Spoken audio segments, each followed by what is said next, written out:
Welcome to Pay Attention, a podcast guiding you from the chaos of the mind to the clarity of the heart. Here's your host, Holly McNEILL.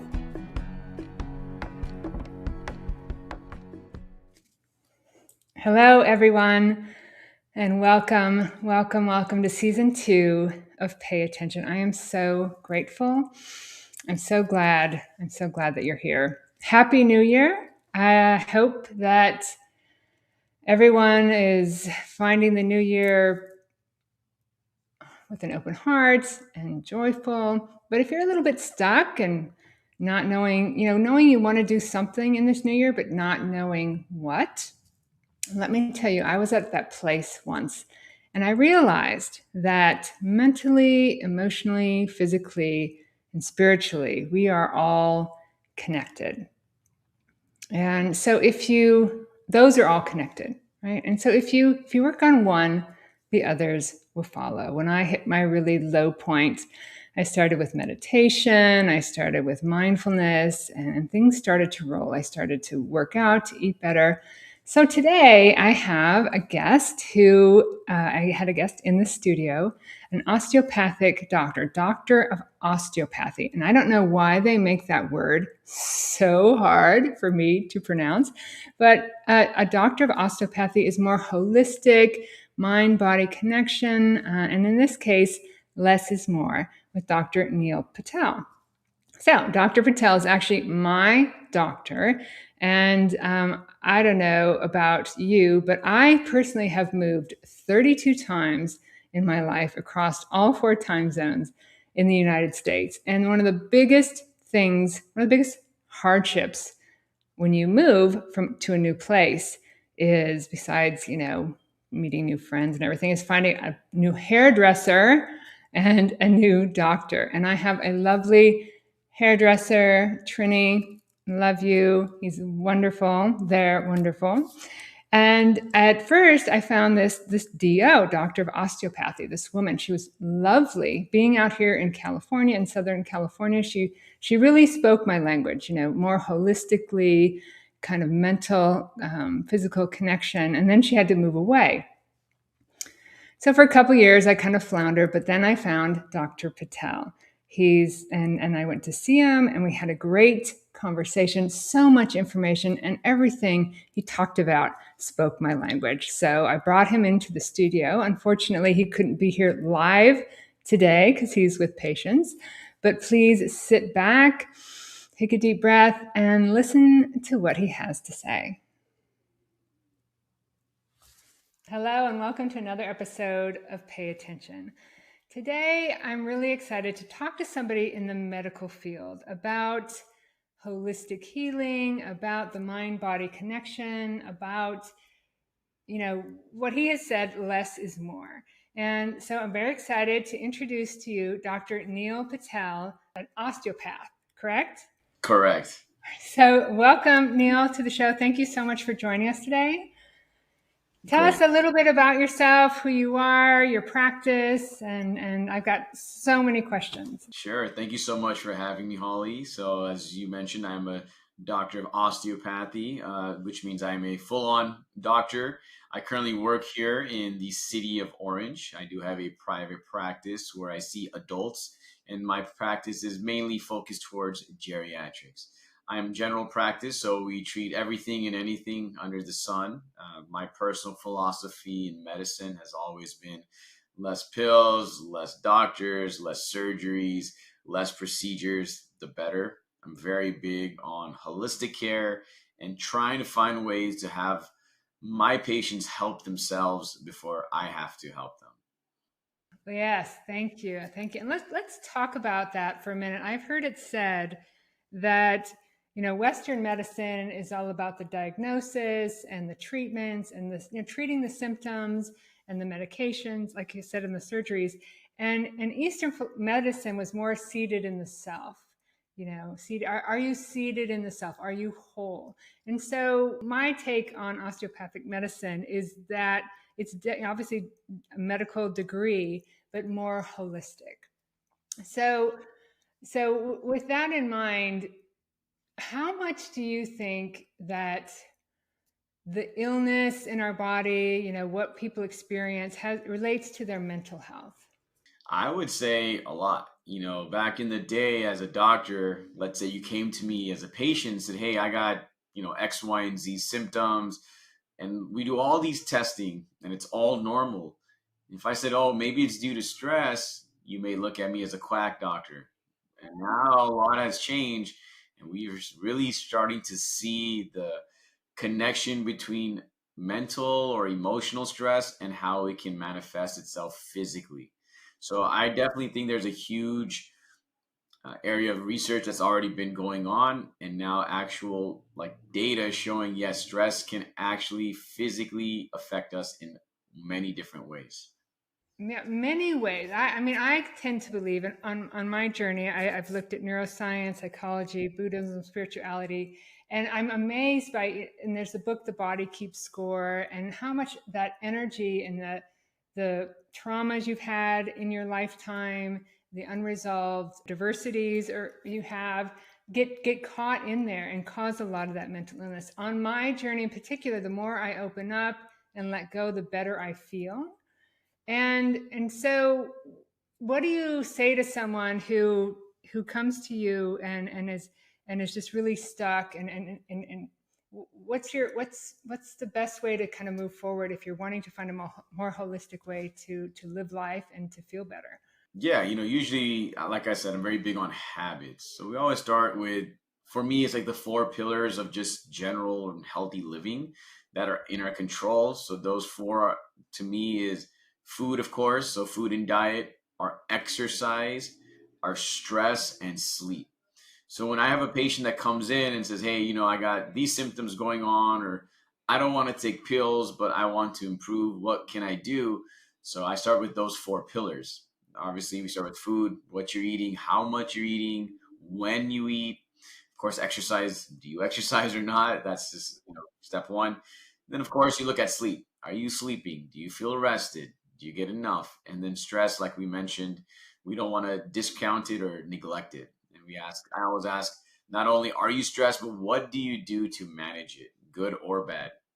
Yeah, let's talk about stress for a minute. And would you say that stress and kind of your mental health are similar things? Because it depends on, where you are as far as your own capacities to deal with things, that when something comes up, it's either going to hit you much harder or much lighter. So would you say that mental health and stress, they're not obviously the same, but your mental health informs how you deal with stress? Yeah, absolutely. Right. A lot of times you go through school, right? All of us as kids have to learn reading and science and physics, but do we really learn how to self regulate our emotions, how to manage our emotions, especially in the moment of like a crisis or in that moment of a stressful event?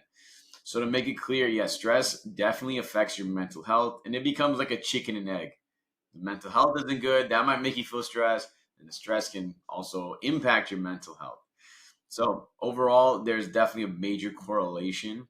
And ironically, especially my patients, I say, "Oh, are you stressed?" I say, "Oh, yeah, that's normal." We're coming to a point in life now where stress is now the normal way of being, which I don't really agree with. Right. And that stress causes inflammation, right? A lot of times stress causes inflammation in your body, and it's inflammation that can cause a lot of that trouble. And if you're not taught, like we're not taught, as you said, when we're younger, how to deal with emotions and traumas when they come in. And so you're right. It's normal in the fact that it's habitual. This is the habit that we have. But what we don't recognize is that it's slowly, not, I mean, killing us. That can eventually be, without that stress, you may have lived a lot longer. So I have a friend whose mother is, she's got fluid on her lung. She has lupus. And they asked her, they call it broken heart disease, as I'm sure you know. And they said, did you have something tragic happen lately? And it wasn't so much that as it was just a lot of life, a life full of this normal stress. And it's killing her. She was in the hospital for 11 days. And what percentage of, I don't know. I mean, if people really meditated more and really looked inside more and started to see those habits and patterns and question them, I mean, how much better could they feel? I think a lot. I mean, a lot of times, we live on a physical realm for the most part. A lot of things we feel or think, they're just happening to us on a physical aspect. And then we never say, "Oh, stress could no way cause me to feel pain," or sometimes the unconscious and our stress is so powerful, it will either scream at you or remind you in very severe ways. Like even sometimes like people who get cancer, you always wonder, was that something that maybe stress could have triggered? Who knows, right? That's usually I like to use stress as a last case resort. We always want to check everything medically, right? Blood work, imaging. But I got a lot of patients, everything's normal and they're still feeling off. And I say, well, maybe it is stress. If you neglect it, it will find its way out. Yeah, and I'm just going to say it. I think that, and in my experience, I think that the more you can let go of those patterns of stress, the more you can see them, see what you're reacting to, the better you feel. Let's talk about meditation for a while, right? And the Tibetan word gom for meditation means to become familiar with.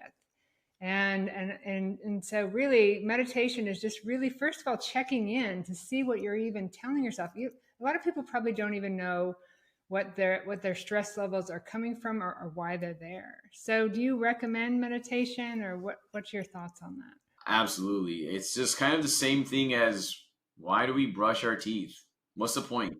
Like, who cares? Why don't I always tell my patients, don't brush your teeth, don't exercise. Why don't you just wait till you feel symptoms, until you have pain? Like, that's not the point. The whole point is prevention. Just as you would brush your teeth or maybe make your morning coffee, you want to incorporate meditation as part of your routine. And a lot of people ask me, what does meditation mean? Usually it's anything that can kind of distract your mind or put your entire focus on anything. So even exercise is like meditation. Some people play instruments, right? They're so engulfed in it. I think Michael Jordan used to say his most important or quiet time or peace of mind came on the basketball court. Yeah, it's really where you focus your mind. It's really, if you're not focusing your mind is on autopilot, going back into that black box of the subconscious and rerunning and reworking those patterns, which a lot of them are negative and stressful, unhealthy, and habitual. So yeah, meditation is it's the first step, I think, to unraveling a lot of those patterns that have keep you stuck and in pain. Because yeah, I really believe that, the is it the hypothalamus that sends all, every time you stress out, it's sending all those chemicals down into your body, and your cells all have receptors and they're all picking them up. And so you're, without that understanding of what's causing your stress, of your mental health, of what habits you're living off of, your body's really reinforcing those patterns. Yeah, absolutely. And that's what happens. It's like I said, we think we're obviously smart, and I hear this too. So, oh, I have this like pain in my body. I've never had it. And I ask, are you stressed? It's like, yeah, I've been stressed for years, but I've never had pain. So I try to explain that your body, each cell of your body has memory. It's just not your brain that has memory. And unfortunately, your body will remind you of what has happened when it wants to remind you. So I explain how the body is basically your unconscious mind for a lot of people. So when it starts to scream or act up or talk to you, listen, because it's trying to tell you something. And it's not just, as you said before, as if people can't see it, it can't be real. But I love that. The body is like a barometer. It's telling you something. And so just to treat it symptomatically, with the calm and or medications, doesn't change the pattern. It doesn't change your mind is designed to keep you safe. And yeah, and so it did these things, to keep you, like when you were in, when you needed them, to keep you from being vulnerable and so forth. But they've kind of gone haywire. So yeah, this holistic practice of eating right and exercising, of course. I believe spiritually, mentally, and physically all are connected. So if you just start to eat right, start to move in a direction of positivity towards yourself, and the other things start to also show up, right? Yeah, I'm definitely big on the habits, and that's why I try to cater to patients like what is realistic. Like if I tell you eat rice cakes all day and spend 30 minutes in a quiet room, everybody has a life to live. So it has to be practical. So I'm very big on just even like 2 minutes, 1 minute. I'm always big on plus one, minus one. So add one more extra minute of meditation, maybe minus 1 minute of like scrolling on social media, minus 1 minute of TV, plus extra minute of silence. So you just start to build on those habits. I love that. I think that's perfect. I often describe it as like it's like moving an ocean liner, right? And you're going in the wrong direction. If your health, if you're feeling a lot of chronic pain, suffering, also depression and anxiety, but you're going to have to, it takes a lot to turn an ocean liner around, but every degree, helps. So baby steps. And my practice of 1 minute, 6 times a day, just to watch your mind and make the habit of watching the mind. Because we talked before that ultimately at the subatomic level, we are, smaller than the electrons and neutrons, or all those quarks and leptons, these energy fields that surround us, the biofield, they call it. And when you don't pay attention, all of that stuff gets stuck in your body and causes inflammation and long-term inflammation. I imagine, and you can correct me where I'm wrong, when you start feeling some of this pain or these cancers show up, it's after a long time of inflammation. Yeah, absolutely. Just same thing, right? That's why the whole point is your body is remembering every insult per se to it, but it's not going to always remind you of every small little time that something's messed up until the point where your body cannot take it. Just like how as humans, maybe we can put up with bad behavior or whatever situation until you can't take it. And that's what's happening as well. Exactly. So you might, somebody who's going to come in and say, "Oh, I never felt this before, and I've always done the same thing." It's like you were working toward, your body's like, "Okay, I got you, I got you, I got you," and then finally it can't take it anymore. So yeah, I think that that kind of process of understanding and knowing and self care is really important. And I don't think that there's enough about that what we can't see, right? That those energies that when you can pick up from people, you can pick up from the environment around you, the people around you. This woman I was talking to who has this lupus, and she's in her environment. She's in a situation where there's a lot of daily stress, and even talking about these things, or talking to a therapist or a friend, or just really understanding how your mind is working is going to change the way you feel. So let's talk a little bit about, and one of my favorite topics is the what they said is the endocannabinoid system. Yes. Really? Yeah. So long ago and far away, when weed was popular, the tobacco industry came in and said how bad it is, and really got it made illegal. And so I think a lot of research on the cannabinoid system didn't happen for a long time. And now that cannabinoids, CBD and THC are becoming legal in some states and most states, there's more research. So tell us a little bit about the endocannabinoid system. People don't even really know what that is, but it's a full body system, correct? Yeah, absolutely. So yeah, endocannabinoid system, as you kind of allude to, cannabis, cannabinoid, right? If you think about it, so cannabis is basically, what you find marijuana, THC. Your body has an already built-in system for, I guess, its own cannabinoids that are built in. So it's like a feel-good system in a sense, but it does more than just to make you feel good. It's like if you think of your nervous system, right? It controls all different types of processes and different functions. Imagine the nervous system has like a web over it that controls that. That's like the cannabinoid system. So it's kind of like another thermostat besides your hypothalamus to help regulate a lot of different functions in your body, including, mood, appetite. Now there's studies even for like dementia, for maybe even diabetes. So it's so intricately connected with our nervous system and our body that it spans across basically every organ.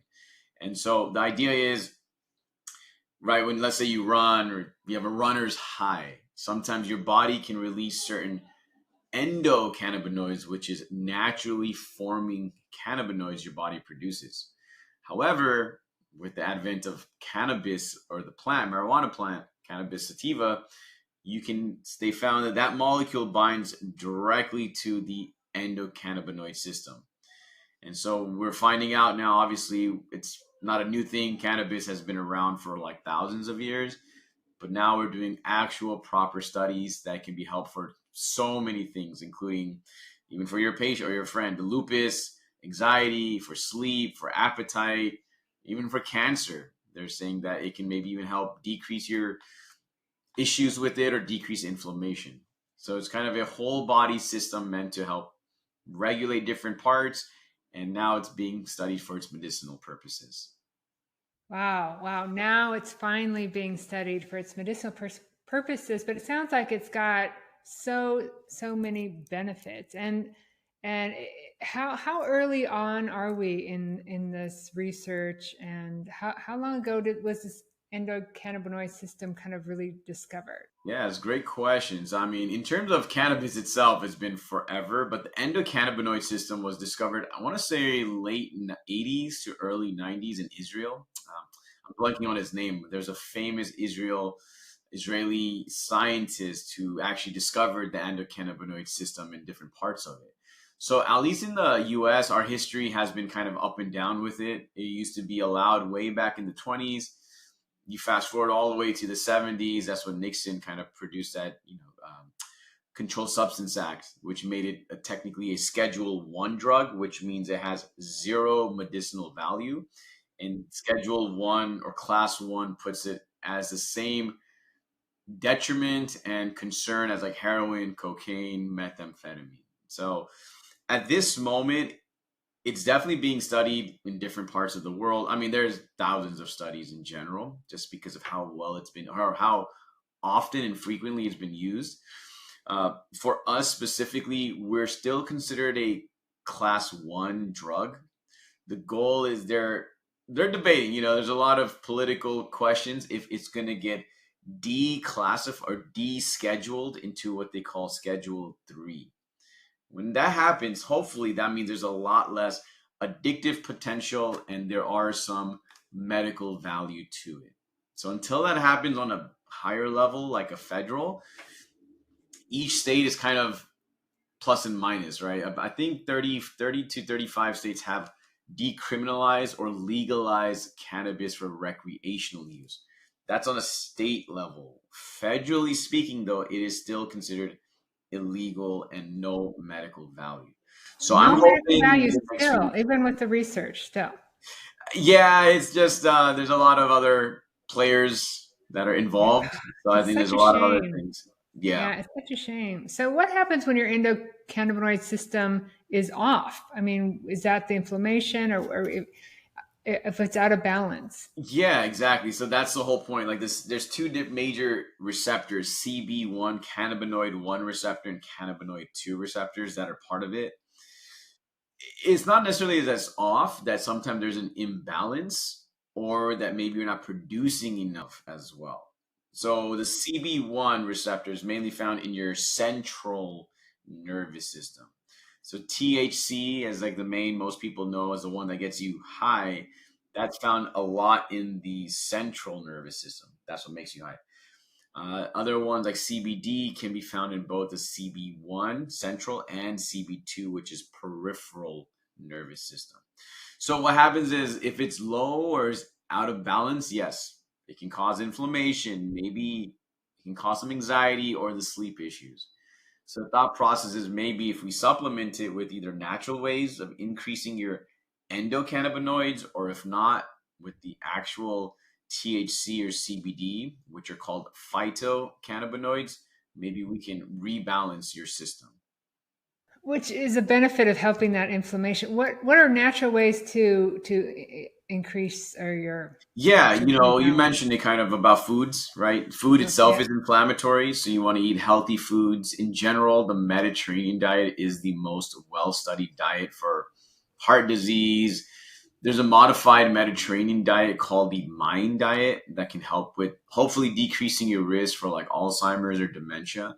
And then Wow. exercise. Exercise has been huge, heavily studied, heavily recommended for everything, including kind of releasing those endocannabinoids. Wow. So diet and exercise, right back to Yeah, it goes back to it.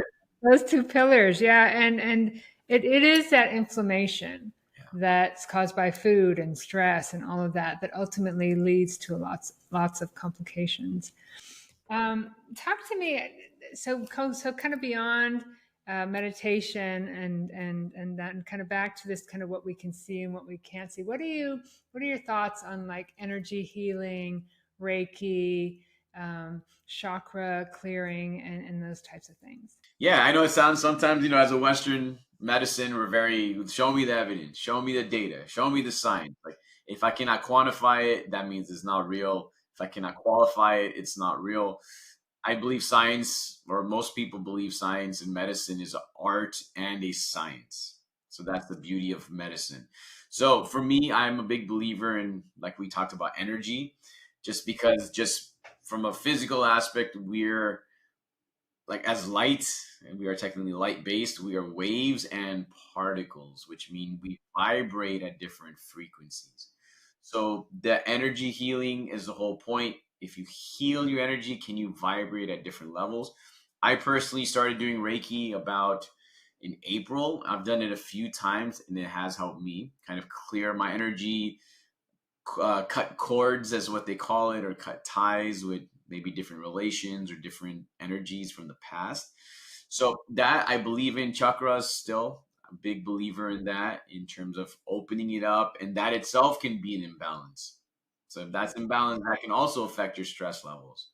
Yeah, yeah, that's that holistic healing, and I love it. And if we are indeed waves and particles, and why? And I just wish if we understood this more, right? If it's something we were taught early on as children about how, if we are waves and particles, our thoughts and emotions, our thoughts especially, affect those so dramatically that ultimately it can cause cancers and all kinds of chronic pain and so forth. So obviously, we're not in a world where we're taught all of this stuff early on, but I do appreciate kind of the holistic way of looking at things. And I'm really a fan of your less is more. So typically at this point in the episode, I ask if there's a tip, if there's someone out there going, okay, this is what I want. This is for me, and you've given many tips already, but what would you tell someone with like, hey, I really want to know my mind better and my body better and clear those energies and find that peace when and I'll ask you the question in a minute, but I find when I've actually stopped thinking, my whole body, right? Zen Buddhism is all about stopping thinking or non-thinking, and my whole body just relaxes. So anyway, so what do you tell someone who's like, yes, that's what I want? Yeah, that's there's so many things. We talked about meditation very like loosely, right? We talked about different ways that you can meditate, you know, and I'm like I said, I'm always very realistic with today's lifestyle. We're busy working, you got kids, family, social media. You don't have time for this, and maybe you're booked, you got activities, and then you got to watch this. I would say something, well, realistic, but maybe the hardest yet easiest thing to do is nothing. So, what that means is you find or carve out time, I don't know, either during work, nighttime, morning, whatever works for you. I tell patients 5 minutes, that's it. I want you to sit quietly for 5 minutes and stare at a wall. And that's it. That's actually a Dutch practice called Niksen that was around established in the 2000s, 2010s. They recommend you just do nothing. And from there, sit with your thoughts. And like you mentioned, non-observing or non-thinking is to observe your thoughts Yes. versus That's what absorb. mindfulness is, moment to moment, non-judgmental, but curious awareness, just becoming aware of them. Exactly. Not to control your thoughts, but yeah, it's to just watch it like you're watching a movie screen. So that's why I tell patients, don't observe your thought, or excuse me, observe your thoughts, don't absorb your thoughts. Yes, You right. kind of Don't can see react that. to them. You're just watching. But Yeah, 5 minutes. yeah, that's great. That's great. And I can tell you, if you do that consistently for 5 minutes a day, Mhm. you are going to start to see things differently because your brain takes on new habits. It doesn't discriminate between good and bad conditioning. So if all of a sudden you're just sitting there in what will become clarity for you, if you do that consistently, yeah, the brain will take it on and you might be able to do it more in your daily life, right? Yeah, exactly. And then that way, like I said, all about habits. So 5 minutes, or even if you don't have 5 minutes, 1 minute, no phone, no kids, no music, nothing. Just Yeah. 1 minute timer, and just see how you feel and what comes up or doesn't.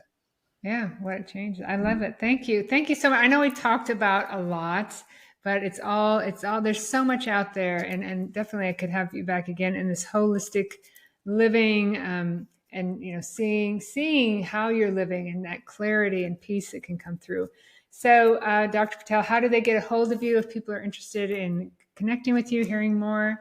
Yeah. So yeah, absolutely. So I'm also now on social media, so I've been actually doing these types of talks educationally as well. So the best way actually to get a hold of me is through my, I'm on Instagram, TikTok, whatever. To just follow me, and then on there is all my information, including like my website. If you want to be a patient, that has my contact info or address. Yeah, you can follow me at Dr. Neal H. Patel, and it's Neal. So all one word, Dr. Neal H. Patel. I'm on all different social media platforms, and my goal is to try to help educate people in general to help themselves. Yeah, thank you. Thank you for that. And I will definitely follow you, and we will have that information in the show notes.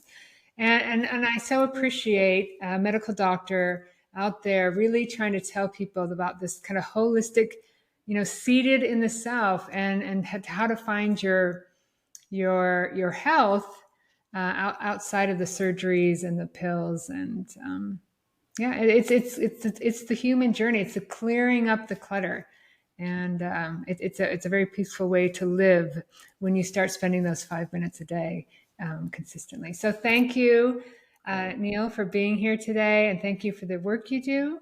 And yeah, I really appreciate it. All right. Thanks, Holly. Thanks for having me. Yes. Thank you, listeners. Wow. I hope you got as much out of this as I did. And what I love is that, in my journey, there's all kinds of ancient wisdom that point back to this, that point back to finding that clarity, out of the chaos of your head into that clarity of your heart.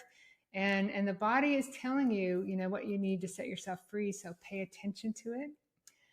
Go out there, eat right, do some exercise, meditate, and you will find your way. Thank you for joining me for this episode of Pay Attention, and I will see you again. What what doctor is going to tell you to do nothing? I love that. The tip, right? Do nothing and see what comes up. I think that so much of our mental or our health problems come from all that overthinking, come from that trying to compensate, trying to make life what we think we need rather than letting things be. I had a lovely guest here who I'm going to show your comment saying that, what did she say? I agree with everything you're both saying. Happy New Year. Yeah, this is the new year, right? Thank you for reminding me. Is it Abla? Yeah, thank you for reminding me. This is the new year, the time to take care of yourself. And and we're all busy, right? But just taking a minute, 5 minutes to do nothing, to stare at a wall. Or start with eating just one more thing a day, an apple, one less time. We pick up our phones on average every 4 minutes, one less time a day.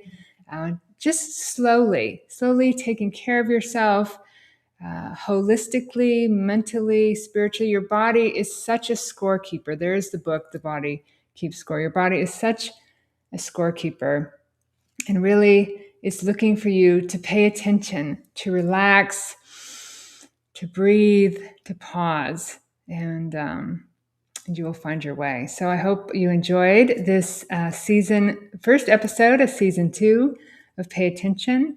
We will see you next week. Thanks for watching Pay Attention with Holly McNEILL. Don't forget to like, comment, and subscribe. See you next week on Wednesday at 10 o'clock Pacific, 1 o'clock Eastern.